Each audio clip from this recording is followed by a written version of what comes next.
रहता है। कहते मौला बैठा मोरचे और देखे जन की भेड़, दवा 10 कोट जम किंकर तहां एक नाम की खेड़।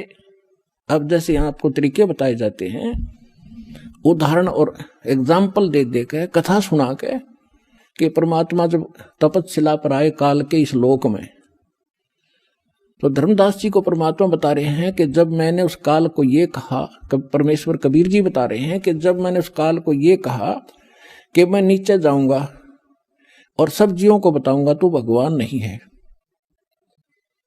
और सब गलत मंत्र जाप कर रहे हैं, उनको यथार्थ ज्ञान दूंगा, यथार्थ मंत्र दूंगा और सब जीवों को पार करके सतलोक ले जाऊंगा। आपने तूने बहुत दुखी कर दिया इनको, भगवान की आत्माओं को। तब वो काल इतना ताकतवर है कि मेरे ऊपर झपट्टा मारा मारने के लिए, तो मैंने सतनाम का जाप शुरू कर दिया। और जो ही मैंने सिमरण किया श्वास से, ऐसे गिर गया जैसे पक्षी की पांख कट जाती है। तो कहने का भाव ये है कि जब आप पर कोई आपत्ति आती है, प्रथम मंत्र मिला है तो उसका सिमरण कर दिए शुरू, और सेकंड मिला है सतनाम तो सतनाम का सिमरण शुरू कर दीजिए। सार नाम मिला है तो वो तो कहना है क्या है, वो सिमरण कर दिए। तो तीनों ही एक जैसा प्रोटेक्शन करेंगे यहाँ की आपदाओं में। तो यहाँ परमात्मा हमें बताना चाह रहे हैं, तो यहाँ हमें बताना चाह रहे हैं कि जब कोई भी आपत्ति आवे तो अपने श्वास का सिमरण आपने शुरू कर देना चाहिए। और उस श्वास उसके अंदर जैसे मौला बैठा मोरचे और देखे जन की भेड़, भेड़ माने भिड़ंत, यानी किस तरीके से ये लड़ता है। जैसे एक सैनिक है और उसके पास बंदूक है, गन है, अब वो गन न छोड़ के और पत्थर ठाको मारने चल रहे तो किसा क्या कल है उसके अंदर। तो आपको ये सतनाम, ये नाम की एक बंदूक दे रखी है, हथियार दे रखा है इस काल के दूतों के साथ लड़ने के लिए। अब जब आपके ऊपर आपत्ति आती है, यम के दूत आते हैं, चाहे परमात्मा लिखा, गरीबदास जी ने लिखा है कि वो परमात्मा आपकी हर गतिविधि देखता भक्त की, और आपको ये भी देखता है कि वो किस तरह से उनसे निमटेगा काल के दूतों से। कहते 12 करोड़ यम के दूत, 4 दूतों की तो बात ही छोड़ो जो तुम्हें लेने आते हैं। अगर 12 करोड़ यम के दूत सामने खड़े हों और आपने एक सिमरण कर दिया, वो 12 करोड़ न्यू पड़ेंगे, जाके एक दूसरे के ऊपर उछलते भागते नजर आओगे, न्यू मैदान साफ कर जाएंगे।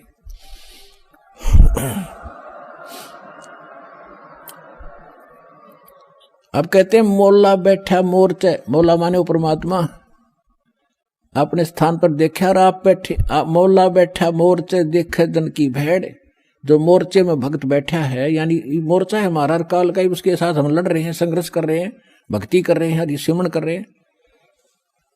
और कहते हैं उस जैसे आपत्ति आती है उस समय अपना सिमरण शुरू करो दाता का, सब बातें भूल के, और वहां नो का हरी मां मर गया बचाइए तो कहेगा भगत है वो।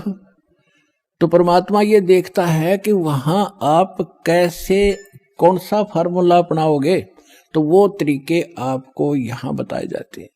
तो वहां एग्जाम होगा त्रिकुटी बजा का आपका।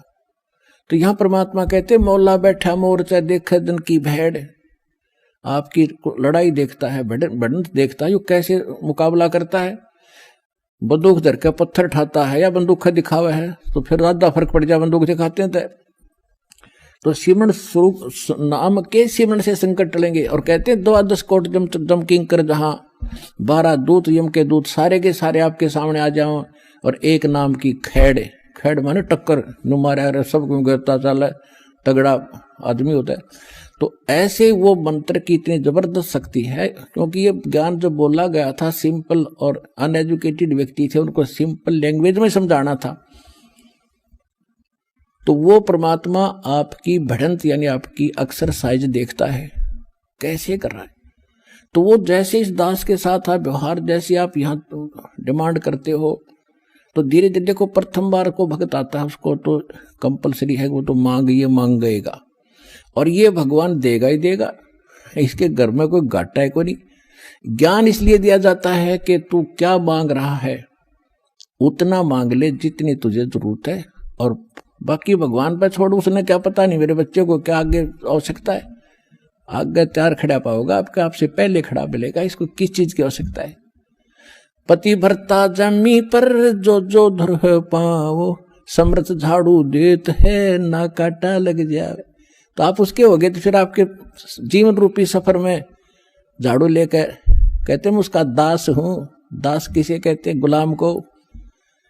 भगवान दास भी पीछे रह जाए, लेकिन भगवान आपकी पुकार से सुनते ही आगे खड़ा पाओगा, और उसको पहले भी खड़ा पाएगा कि मेरा बच्चा आ रहा है, और साफ कर दूं कि देश के कर्म के कांटे ना चुभ जा। तो इतना आपने इस मालिक में समर्पित होना पड़ेगा पतिव्रता की तरह, तब लाभ होगा।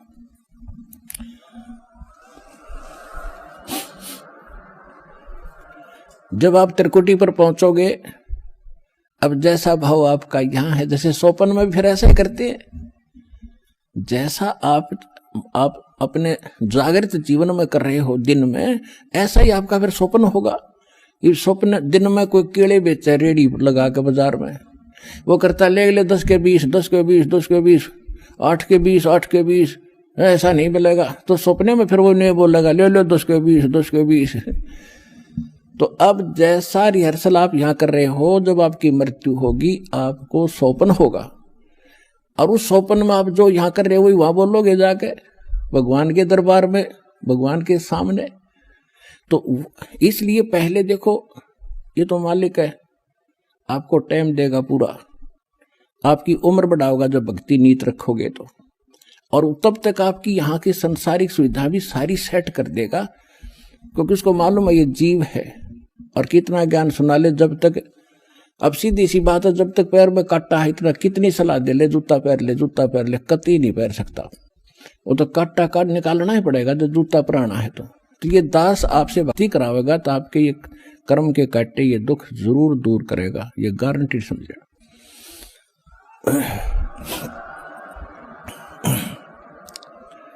तो उसके लिए आपको धैर्य रखना पड़ेगा। धीरे धीरे रे मना धीरे सब कुछ हो, और माली सीते 100 घड़ा ऋतुआएं फलो। फिर गुरु मानुष कर जानते, गुरु बिन माल, गुरु मानुष कर जानते ते नर कहीं है अंध, ओ है दुखी संसार में फिर आगे काल के फंद। परमात्मा आपको त्रिकुटी में मिलेंगे, वहां जाते ही आप समर्पित हो, जैसे दंडवत करोगे तो देखोगे मुंह की तरफ, और परमात्मा जिधर जाएंगे आप पीछे पीछे वहीं भाग लोगे, वहीं साथ जाओगे। तो वहां आपको धर्मराज के दरबार में ले जाया जाएगा, गेल जाएंगे दत्ता साथ में इस दास के रूप में।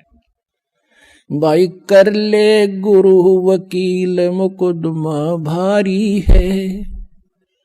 परमात्मा सब तरह की सलाह देते हैं कि गुरु आपके एज एडवोकेट का भी काम करेगा उस धर्मराज या न्यायाधीश के दरबार में, जो यहाँ का चीफ जस्टिस है 21 ब्रह्मांड का, एक ब्रह्मांड का। तो वहां साथ जाएंगे दास के रूप में परमात्मा, और उनको कहेंगे कि सर निकालो गीता अध्याय नंबर 18 के श्लोक नंबर 66 को। ये विधान है भगवान का, सर्वधर्मान परित्यज माम एकम शरणम व्रज अहम तवा सर्व पापे भय मोक्षामि मा शुच। वो किताब खुल जाएगी गीता वहीं पर कि इस तेरे भगवान की बोली हुई है ये, इस ब्रह्म की। और देखो ये क्या कहता है कि मेरे सूत्र के सब पूजा मुझे दे दो, और फिर तुम जाओ, अब जी छोड़ो इसको। ये ओम नाम का जाप जो सतनाम में जो सेकंड मंत्र जो आपको दिया जाता है, उसमें प्रथम जो मंत्र है सतनाम 2 अक्षर का है, जो पहला अक्षर का मंत्र है ये ब्रह्म का है ओम, इसकी कमाई वहां दे देंगे, फिर वो ऑटोमेटिकली छोड़ देंगे, आ जाओ जी आप फिर। और फिर दूसरा मंत्र है सतनाम का, दूसरा अक्षर है, उसकी कमाई फिर अक्षर पुरुष के लोक में देंगे जाके, वहां भी आपके साथ रहेगा परमात्मा इस दास के रूप में। और जब फिर 11वां द्वार पार किया, फिर 12वें द्वार को पार करके तब सतलोक में जाया जाएगा। ये 11वां द्वार, कोई 10वें द्वार तक अटक रहा है, एक न कि 11वीं खिड़की पर सुन ली अधूरा सधूरा। ये थे नीम हकीम, ये मधु परमहंस रांझडी वाला, 11वीं खिड़की आगे किशन नहीं पाई आज तक। ये थे काल के दूत, और परमात्मा को पता था कि इन मेरा संत धोएगा जाके सारे की पोल पाड़ देगा।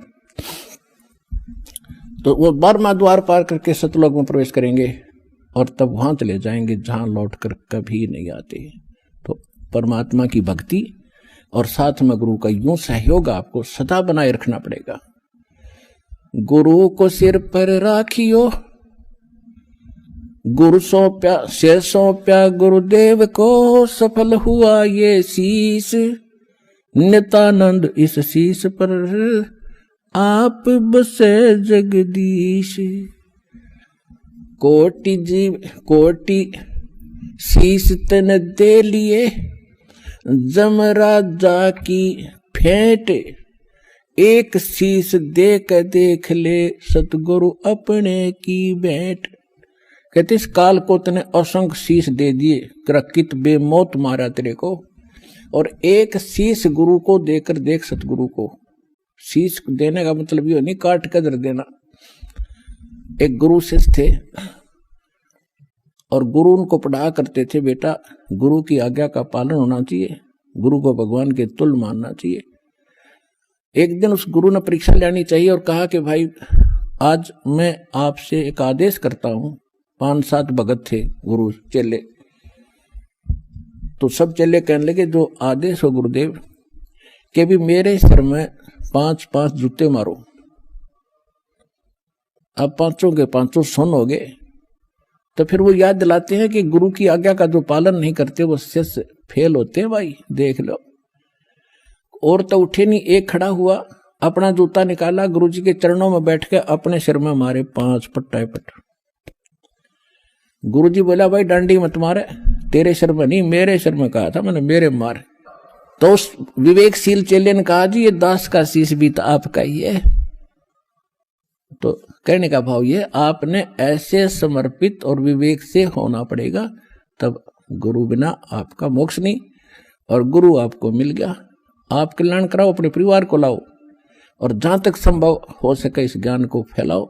बहुत बड़ा परोपकार होगा आपको, विश्व का कल्याण होगा। बोलो सतगुरुदेव।